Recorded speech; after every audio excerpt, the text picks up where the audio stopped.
Welcome, welcome, welcome. You guys can take a seat. Take a seat. I know that this is a new, unfamiliar venue. I know that it's hard to transition in situations like this, and as a team, as a culture, people who visit with us, it's kind of hard to build when you're kind of all over the place, but this is the venue that we have the privilege of using this Sunday, because as a mobile organization, we kind of have to roll with the punches. Go here, go there. We're kind of like the Israelites in the wilderness, setting up camp wherever the cloud leads us right now. That's kind of the season that we're in. And so if you're here for the first time, welcome. This is not our normal venue. We're usually at Carleton University at the Kalish Mattel Theater, which we do love. And but today we have the amazing privilege of being here. Now, this is what I need you to do for me. You guys are getting way too comfortable. You're making me tired. I was getting tired sitting down on there. Let me just assure you, there's no one more tired than our logistics team, who's at storage at 4 a.m. So if they can push through, you can push through. And so I want you to stand up for a second, and just remain standing for the remainder of the experience. No, I'm just joking. Take a seat. Take a seat.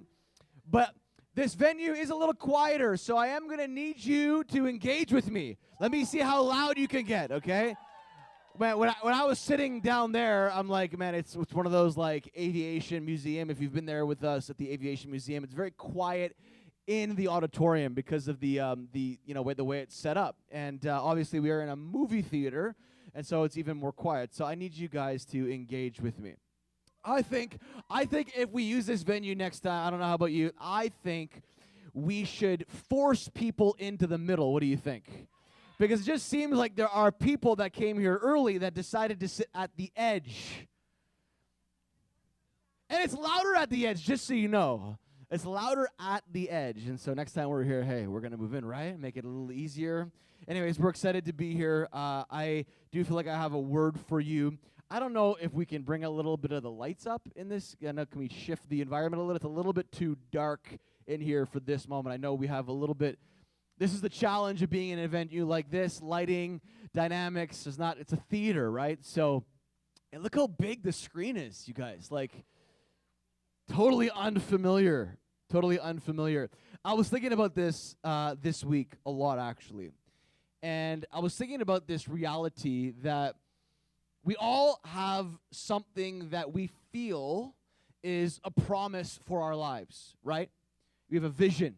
We have a goal. We have a mission in life. We have some sort of purpose that hopefully we are attaining to each and every day at some level. We're putting a little bit of time into whatever that thing is. Whatever we feel is that treasure at the end of the rainbow of our life, whatever that is in our life, it's some sort of vision, dream, purpose. Hopefully it's originated in God's heart.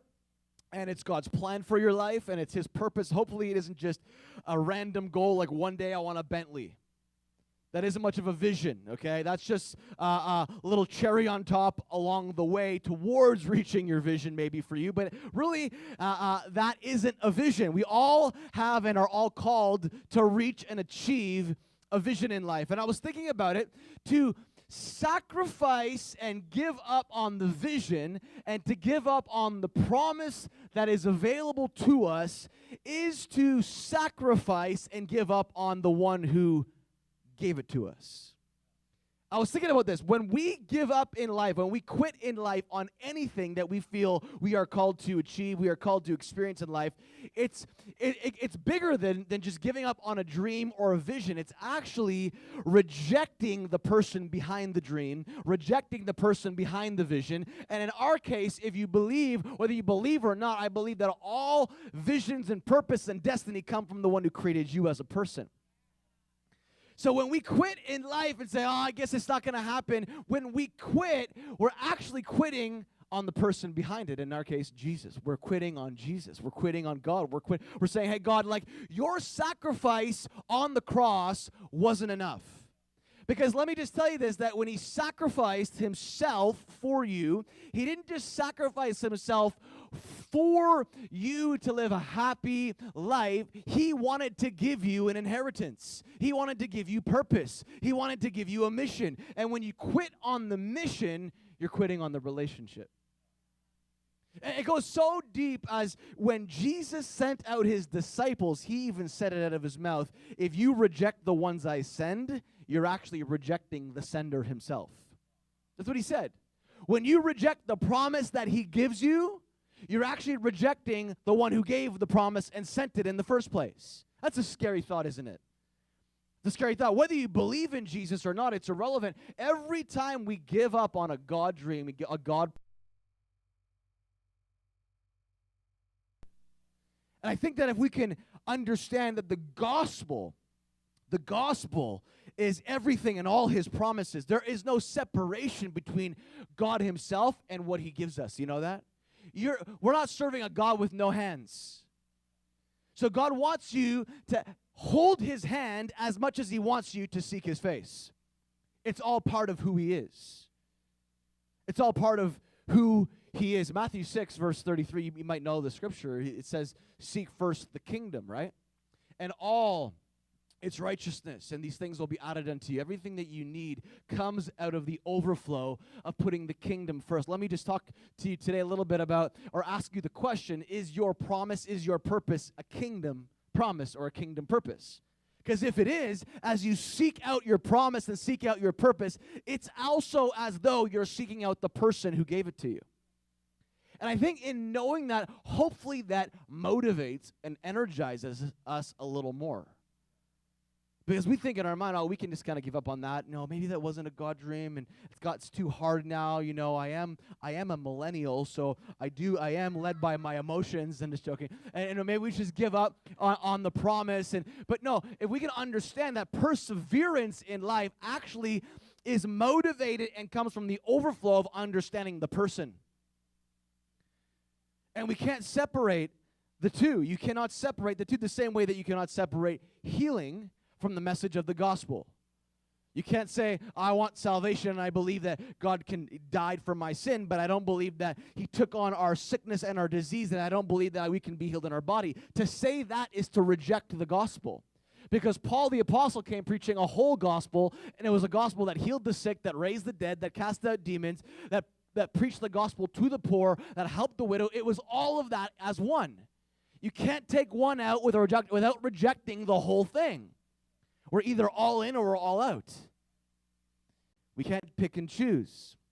And I think oftentimes the cares of this world take our attention away from what God has promised us, distractions, derailments, disillusionment. We get our eyes off the promise. Write this down if you're taking notes. A promise fulfilled is more about what we have given to it than what we will take from it. A promise fulfilled is more about what we will give to it than what we will take from it. What do I mean by that? Is so many of us, we think about when I get to that, like when I hit my purpose, it's like I'm gonna get to enjoy all the benefits of the purpose. And without even knowing it, we begin to idolize the benefits of the promise fulfilled. Example, you hit that next big raise, that next big goal, target in business, all of a sudden you have that dream house. And before you even realize it, you've actually put the benefits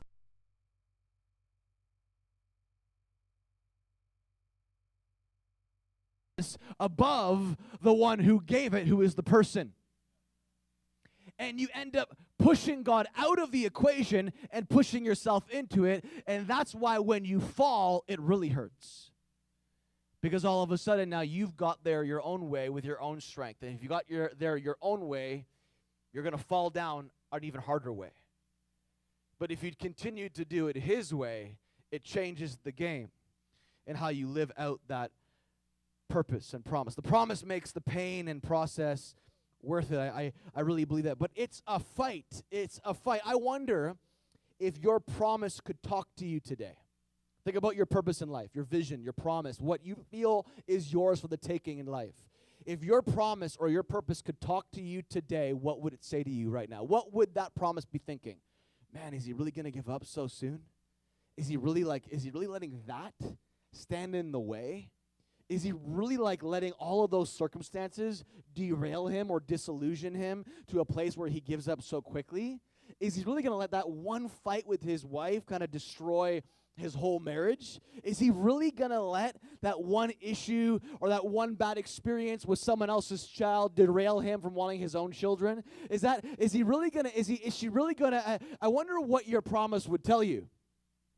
Think about it for a second. All the things you've shared with your friends about, this is what I feel like I'm called to do, I'm supposed to do, and think about where you are at right now and the thoughts that are going on in your mind right now. What would you say to your promise if the promise was standing right in front of you? I'm going to tell you what to say. Turn to your neighbor right now and say, promise, I'm coming, and I'm coming with perseverance. I'm coming for you. I want to get this into your spirit today. And honestly, I was thinking about this. My title, if you haven't noticed already, is I'm coming, and I'm coming with perseverance. Write that down, because I am convinced that one of the only and most and practice in our life, in every spectrum of life, if I could pick one thing, you know what it would be? It would be perseverance. Understanding perseverance. It's the one thing, because perseverance is actually what produces patience. Perseverance is such a value, it literally drives everything in life. You don't give up on relationships or on careers or on opportunity because of perseverance. Like, if we could teach one thing outside of, like, obviously the gospel, understanding it, it would be how to pursue, live out, practice, implement perseverance in everyday living. Because how many know that once you quit once, you will quit again? The more times you quit on something in life, the more you develop a habit out of it.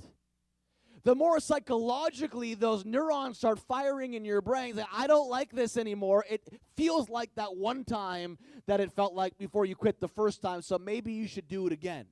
It's the sign, and you say, oh, it's discernment. God's telling me to go from here to here. I don't know about you, but I don't think God wants you to be so nomadic in opportunities. We're nomads to opportunity in life. Go from one opportunity to the next opportunity, the one dream, the next dream, the next dream. But what about sticking to something, the first thing that you feel God called you to? And sticking it, not that you can't add other things into the mix, but don't keep quitting something because you think the next thing's going to solve your problem and fulfill a void that you will always have no matter what opportunities in front of you. Perseverance. We tend to champion this idea of the reward, the goal, but man, the promise fulfilled in our life without remembering the process of perseverance to get there. Like, I love hearing more than I do like the success stories of people. I love hearing their struggle. I love hearing their challenge. I love hearing when they're sitting in their car and they had $10 to their name and this is how they hustled their way out, or how they passionately pursued and maybe they went from door to door selling vacuums for 10 years before they got that big break. I don't know, bad example, but you know what I mean. They persevered and now look where they are. I love those stories. Moses is one of those stories, 40 years in exile, serving his father-in-law, and all of a sudden at the age of 80, God says, hey, now it's time to use you, my friend. After 80 years of process and perseverance. And I want to just bring your attention to a scripture here out of 1 Timothy. If you could follow me on the screen, 1 Timothy 6, what's happening here? 1 Timothy 6, verse 11. Verse 11, this is Paul. So Paul, a spiritual dad over Timothy. He's in prison. Paul was in prison. Timothy, when it comes to the second letter that Paul wrote to Timothy, Timothy had been pastoring a church as a young guy in Ephesus for over 4 years, and he'd encountered all these problems, false teachers, false influences. He was dealing with pastoral problems, people wondering about this, wondering about that, and getting confused and all into weird genealogies and weird arguments about things that didn't even matter in the end. And Paul, as a But Paul's encouraging his spiritual son, hey, listen, remember like the gifts that you have? Don't neglect them. Like fan them into flame. Like use them. I've given you some awesome gifts, son, and I want you to use them. Don't give up. If you want to help with structure in the church, here's some help. Set up this, set up that. And he was instructing Timothy to win in life. This is how you win, Timothy.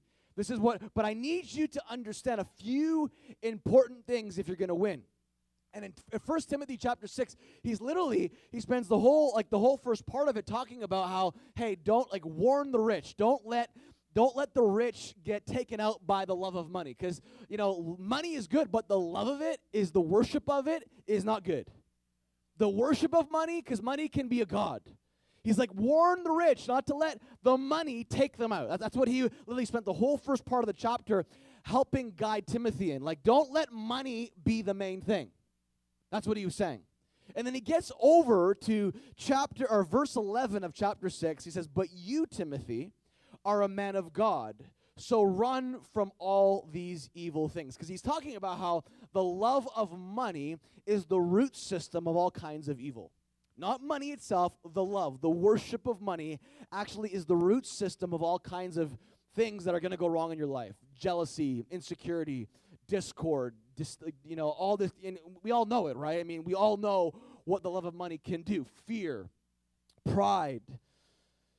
And so he said, run from these evil things. Are you with me? You gotta help me out here. You sound like we're in like a muted box together, okay? He says this, pursue, say it with me, pursue. He says, pursue righteousness and a godly life along with faith, love, and I love how he injects this key word, perseverance and gentleness. I mean, I think Paul could have said a lot of things here. Pursue righteousness. Pursue a good life. Pursue faith. Pursue love, obviously, but add perseverance in the mix.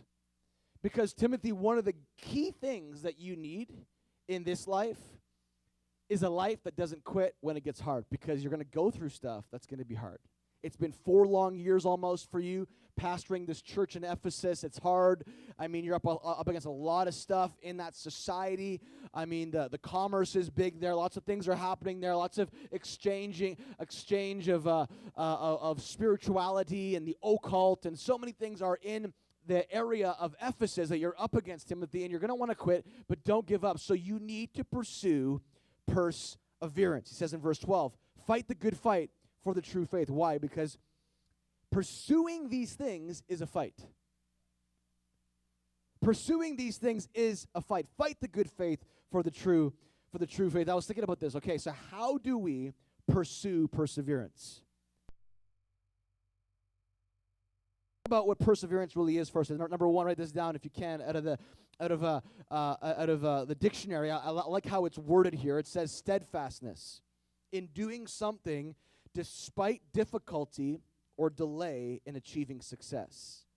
So perseverance is steadfastness in doing something despite difficulty or delay in achieving success. Continue in a course of action even in the face of difficulty or with little or no prospect of success. It's kind of a depressing definition. I don't know about you. When you continue in something without any prospect of success. Perseverance. From a theological point of view, it's continuance in a state of grace leading finally to a state of glory. If you break it down in the original Greek context, it actually means to remain steady under, to remain strong, to not give up. And I honestly don't think there's anything more important than teaching this stuff right now. Because that you all have a destiny over your life. And the only thing that's going to stop you from reaching that destination is not having perseverance in life. It's the only thing. If you can't practice perseverance and pursue perseverance like Paul is encouraging Timothy to do, you will never reach the end that you were called to reach. Let's look at what that word pursue in the original Greek language actually looks like. It means this: to aggressively chase like a hunter pursuing a catch. Like you're so hungry for the catch because you know if you don't kill this deer, you're not going to eat, your family's not going to eat. You're so desperate, you're going to let perseverance drive you to the very end. No matter how far this deer runs, you're going to get this deer, you're going to shoot this deer, you're going to skin the deer, and you're going to eat that deer. Now, if you're a vegan, you're screwed. But like outside of that, I'm just joking. You can go pick the grass and find some grass to frolic in and eat. I love vegans. I don't get me wrong. I love vegans. I love vegan restaurants. Some of my favorite restaurants are vegan. I'm just kind of joking at some level. But our food does poo on your food every day. But anyways, no. I'm being serious, but I'm not being serious at the same time. Pursue. Aggressively chase, like a hunter pursuing a catch, a prize. To earnestly pursue, to desire to overtake or apprehend. I honestly believe this, that inheritance is amazing. And we have an inheritance from God. We really do, okay? Aside from that, because we received that freely. We didn't have to work for the inheritance we got from God. Jesus died on the cross to give us life freely. We just receive it freely. But there are some things in life that actually have more of a long-standing reward in life when you have to work hard for it. If you're just and if you don't know how to hunt in life, you don't know how to persevere. Everyone needs a hunt in life. If a girl just walks into your bedroom after you prayed and fasted for 20 hours, man, I don't know what kind of God you serve, but the God that I serve says, hey, go out and hunt. I mean, in a healthy way. Go out and look. Go out and make yourself available. If you're single, then stop hanging around people that are, you're the only people that you hang around with. Like, go and meet some new people. Like, go hunt. You know what I mean? Like, I don't know. People do that. We didn't have like the dating service, but I don't remember the dating online thing being a big deal when I was like in the dating phase. Anybody like, I don't know about you, but that whole online dating thing, didn't really exist like 18, 20 years ago, really, did it? The internet barely even existed. Dial-up. It'd take you like 7 days to finally get someone's number online, back 20 years ago. But all that to say is that like we need to hunt. We need to hunt in life. You need something that you do not have right now to learn perseverance. You actually need a little bit of struggle. Because a little bit of struggle makes room for a lot of God's strength.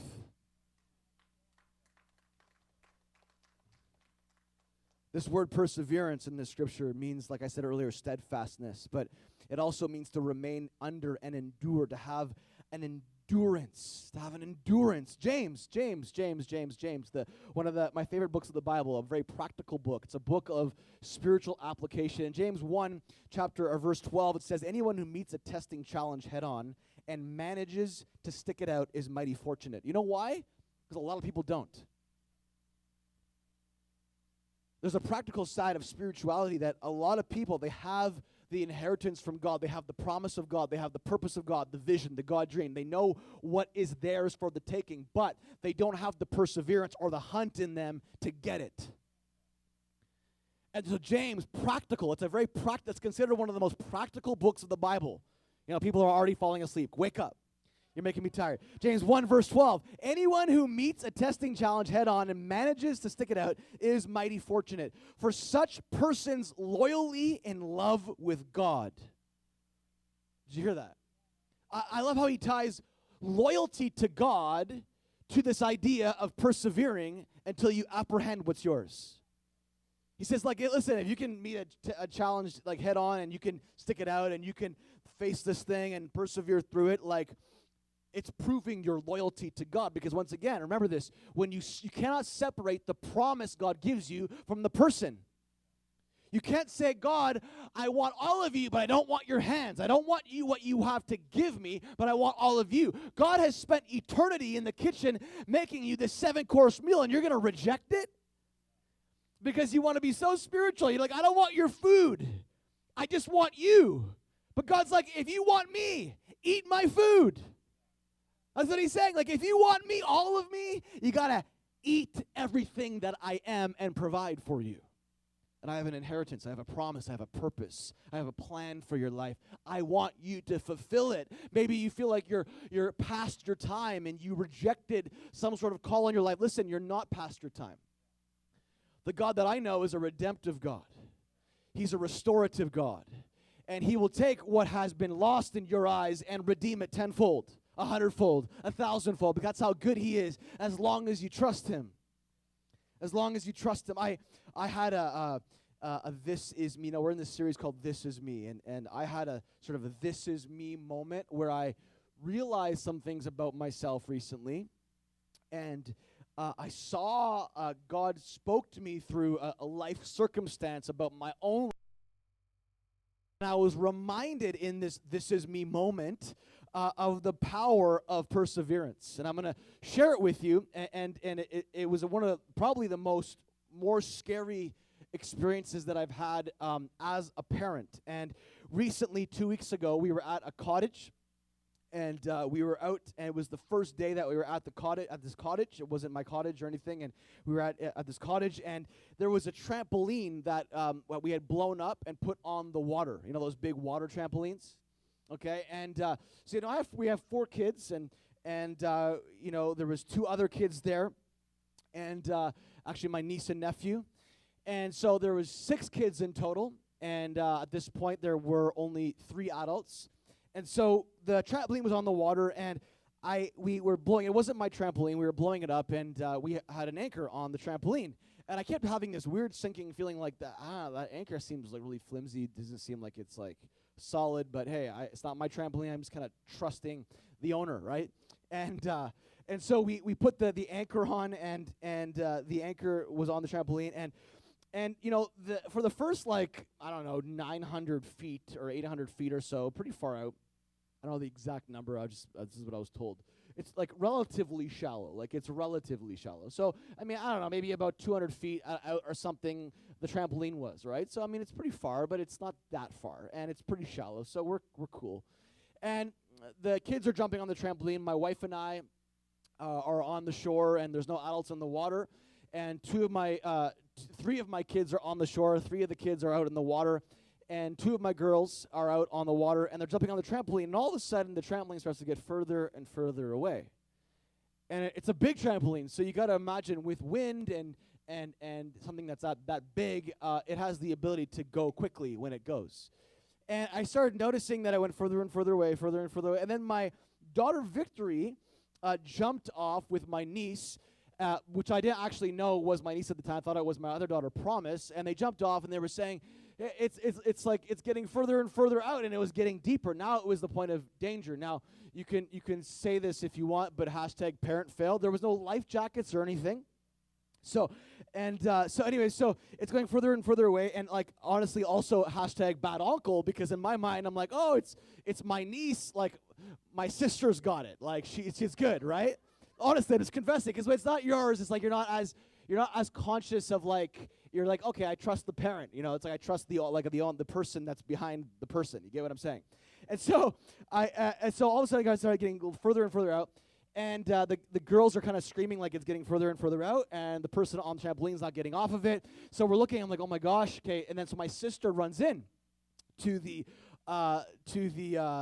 lake and starts running, and as she's running, the thing gets further and further away. So now I'm watching the scenario, and in my mind, I'm like, okay, the adrenaline in my system is about to kick in, but it hasn't kicked in yet.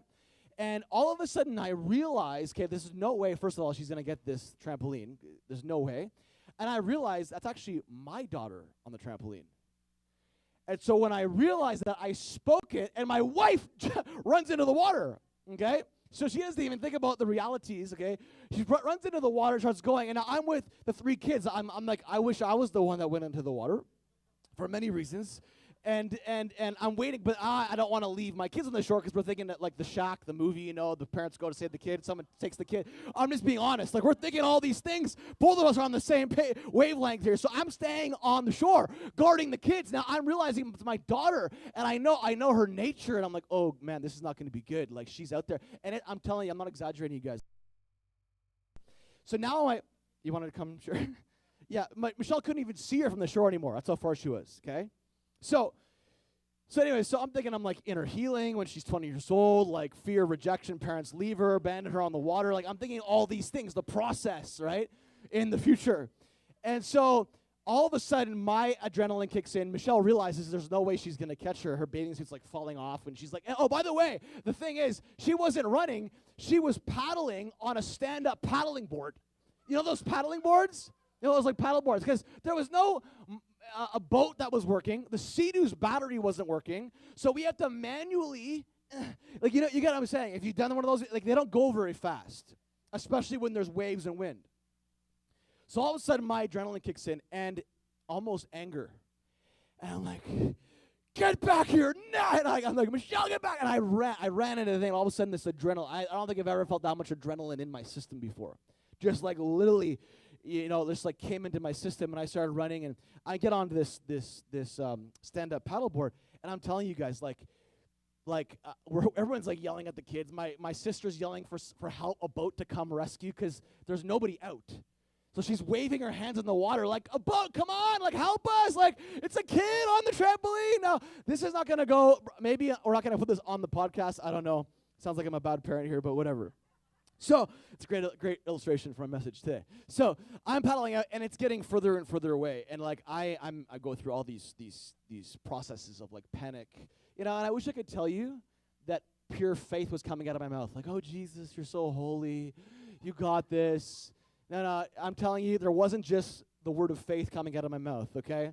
And I'm talking to God the whole time, and I'm getting further and further away from my child to the point where I'm on the water now, and I can barely see my child. I'm not exaggerating. Like I could barely, and I'm like, I go and so then I start yelling at God. Literally, I'm yelling. Okay, and you know how like on a lake, it echoes. I don't know what people heard, but I hope that guy's not a pastor. That's probably people are thinking in their mind. But anyways, I'm like yelling. I'm like, God, get me to my daughter now! And I'm like I'm screaming at God right now. Okay, this is how holy I am. Okay, I am screaming. I'm like, get me to my daughter now. I'm like, get me, and I'm like going, and I'm like, thank God I work out because I'd be done right now. Like, thank God, like, I do cardio, because this, like, literally every part of my body is burning right now. Because think about it, it's the tense moment, and you're pushing, and you feel like you're not getting anywhere. And all of a sudden, like, I started to gain ground. I don't know how it happened, and all of a sudden, I could start seeing her in the distance. When my wife was on shore, she couldn't even see me on the water. That's how far I was. I was like a little speck. She couldn't even see me. She couldn't even tell if I was even close to the trampoline or not. That's how far the trampoline went. So I'm thinking in my mind, if she jumps off, I will literally watch her drown. That's what I'm thinking in my mind, because literally I could now start seeing her a little bit, and if she panicked and jumped off, I knew she would have not been able to sustain herself long enough, and I would have literally watched her drown in the water. So you gotta understand, like I'm in these modes. I'm in faith. I'm in perseverance. I'm in like I'm gonna kill this water. If that's the last thing that I do, I'm going to get to my daughter. And I kept screaming, I'm coming! I'm coming! And I'm like, don't jump off! Whatever you do. I kept screaming, don't jump off! I'm like, I'm coming! And I'm thinking in my mind, I'm like, man, like the trauma, because she's probably thinking in her mind, like, are my parents going to give up on me? What if they don't? She was thinking that, but like I'll get to that after the fact. But like I have no food, like I don't know where I am, and like I'm actually thinking, no way I'm gonna get to her. But anyways, so long story short, I end up getting to her, pull her off the thing. Like I didn't even look back once. That's the thing. And I was thinking about this, and when we're going after our promise in life, you have no time to look back. We get our focus so much on the process that sometimes we look back and say, man, like, oh, I'm way too far out. Now, I literally was so focused, I didn't even look back once. I had no idea how far I was until after I got Promise onto the paddleboard. I just hugged her. I was thinking about what I was going to say to her. I was processing the whole thing. Just hugged her. She was shaking a little bit. She was crying. I just hugged her. I just prayed for her, loved on her, just sat there just for like 45 seconds. Within 45 seconds of me holding her, 3 boats came out onto the water. I'm actually glad that I was the one that first connected with her. I was hoping that, even though it was more about her safety, I was still hoping that the first contact point would be her father. That she would remember that day that her father cares about her. That her father has got her back. That her father is her greatest defender. That her father will always rescue, will always be there.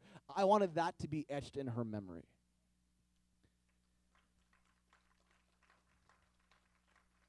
And it's the same scenario with God, where he doesn't want your own strength to let you win in life.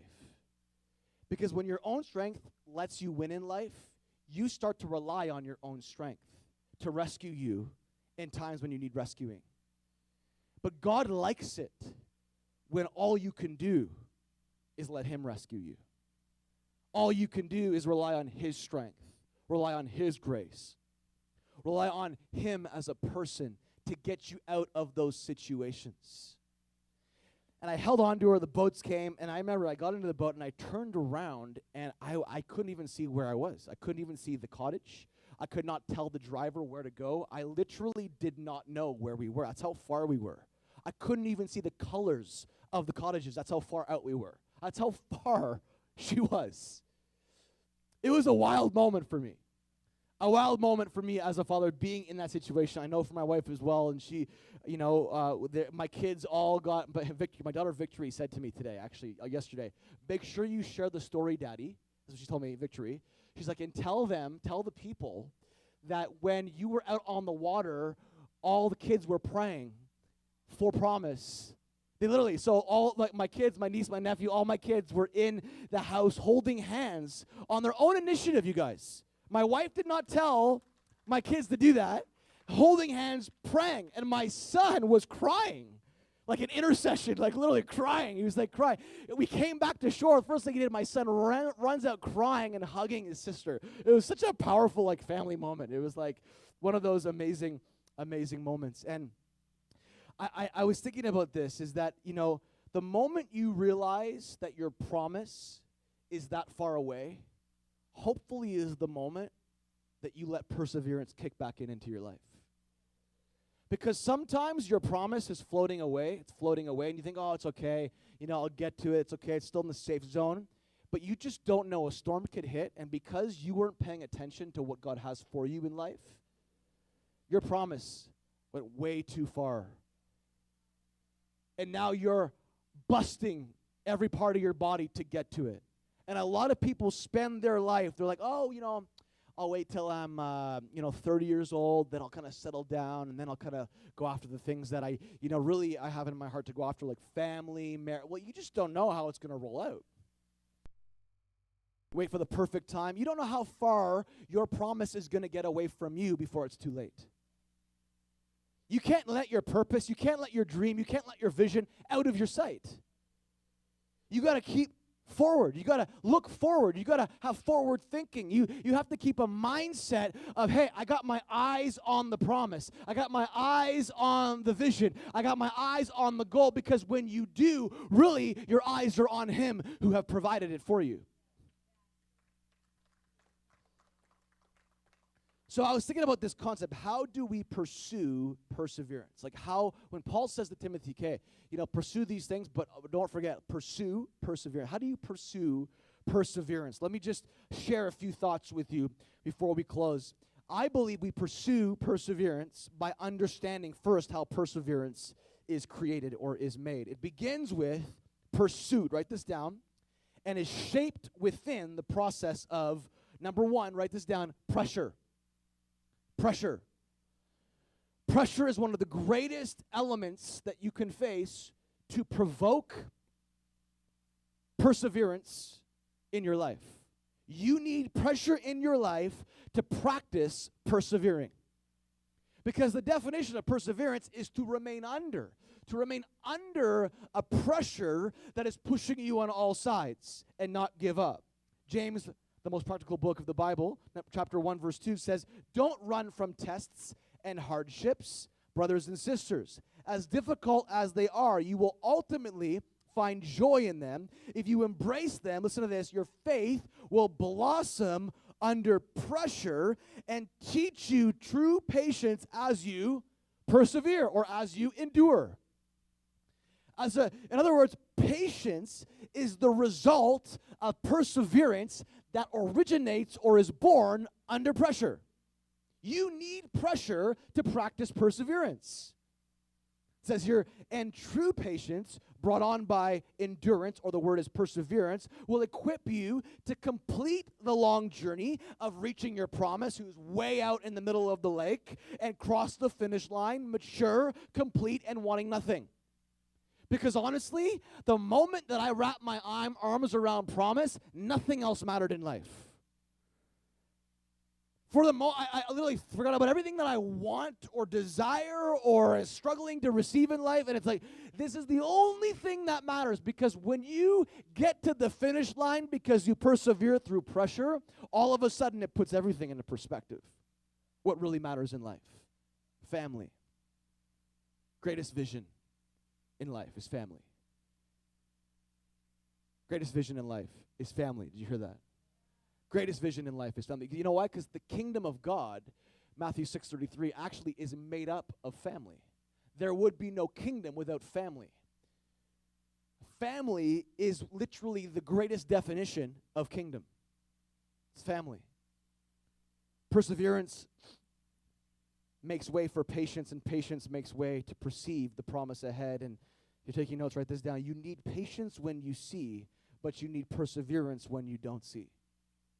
The only thing that I had going for me in the moment when I was in, like, oh my gosh, I can't see, was I'm not giving up until I can see her face again.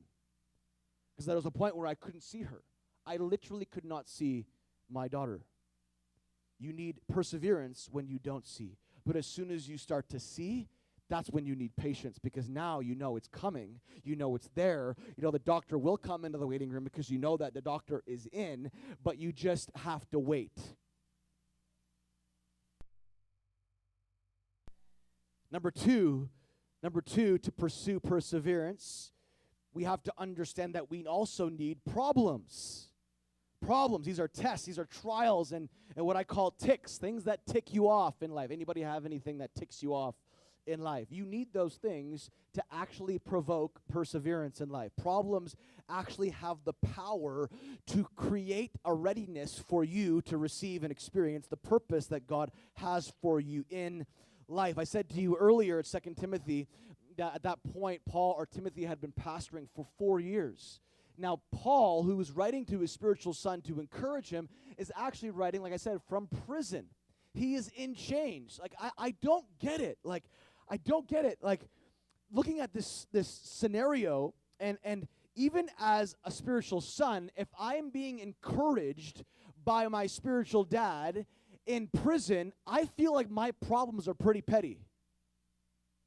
Like, I almost would feel a little more discouraged to even be discouraged by my problems when I realize the one who's encouraging me to get out of my problems actually is in jail with way more problems than I have. Right? Would you not think that way? It says in verse 8 of chapter 1 of 2 Timothy, so never be ashamed to tell others about the Lord, Timothy. And don't be ashamed of me either, even though I'm in prison for him. With the strength God gives you, be ready to suffer with me for the sake of the good news. For God saved us and called us to live a holy life. He did this not because we deserved it, but because that was the plan, or his plan from before the beginning of time, to show us his grace through Christ Jesus.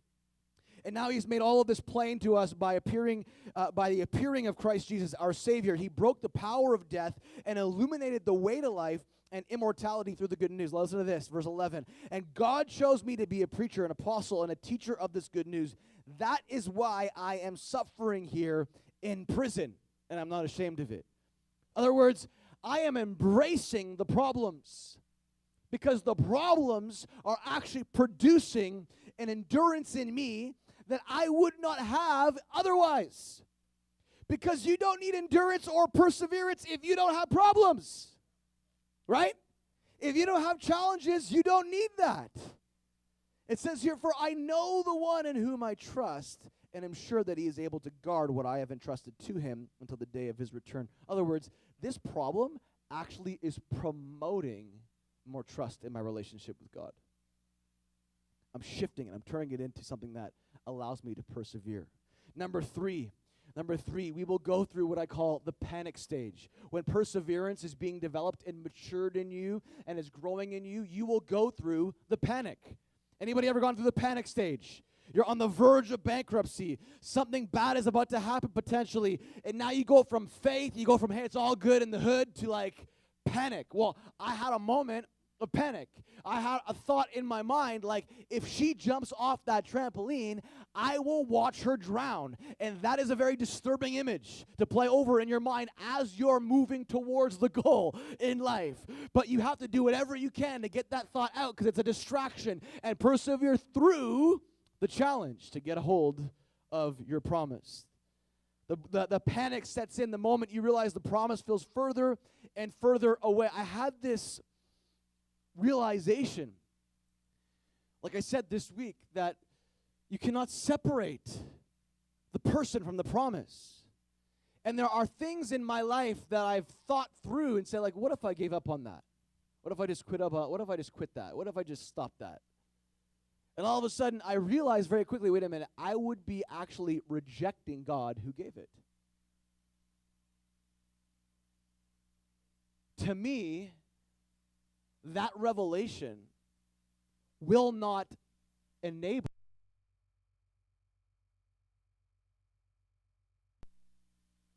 it energizes a perseverance that I need even in the midst of the panic. Because there are things in my life right now that I've realized I have let go out to sea a little bit. I said, yeah, it's still close enough to me that when the time comes, I'll go out and get it. But I realize in this process, that's a very dangerous way of living.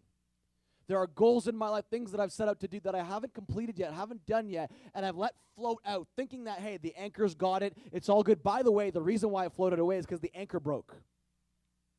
You actually lost the anchor that was holding the trampoline down. I don't know about you, but I believe for many of us in this room, if you're not careful, the anchor is about to break on your promise if you're not careful. You think it's just going to stay there for you. It will stay in the water, but you will have a hard time finding it if you let it go too long. You'll have a hard time getting to it. It will take more energy than you have to get that far out if you wait too long. Don't wait till you're at the end of your life to finally say, okay, now is the time to let Jesus into my life. I hear all these stories about at the end of the day, that's when they make the decision and they realize on their hospital bed that none of their riches, none of their business deals, none of their goals and achievements mattered, and the only thing that mattered was their family, and they realize they have no family. You don't want to be that guy that's in your hospital bed and think to yourself, one day I'll make it all right when I'm about to die. You don't know when you're about to die. That's the reality. Seize the moment and the promises and the important things now in your life and hold on to them tightly.